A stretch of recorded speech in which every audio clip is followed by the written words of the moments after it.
Let's go!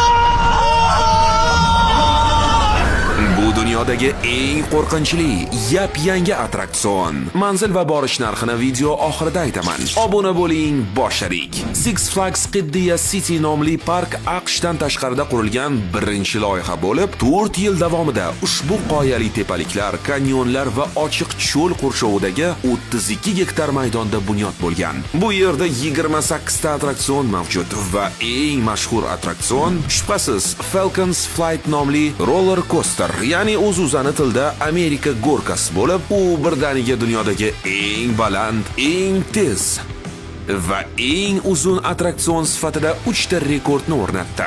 Vagonlar maksimal soatiga 250 km tezlikda harakatlanadi. Tasavvur qilyapsizmi? Yana tog' tepasidan tikka pastga tushishni ayting. Bundan tashqari 2 attraksion ham rekordchi. Iron Rattler, dunyodagi eng baland qiya roller coaster. Spitfire roller coasterda eng baland aylanish, ya'ni loop bo'yicha rekord egasi.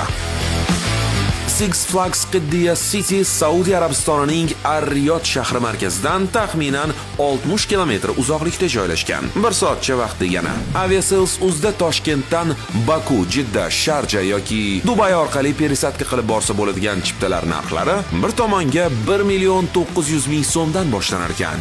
Zo'ra, parkka kirish narxiga keladigan bo'lsak, bolalar uchun 815.000 so'm, kattalar uchun esa 900.000 so'm atrofida. Oilaviy Optum paketlari ham bor ekan. Xo'sh, qimmatmi yo arzon? Siz qaysi birida uchib bergan bo'lardingiz? Like chani bosish ham esdan chiqmasin.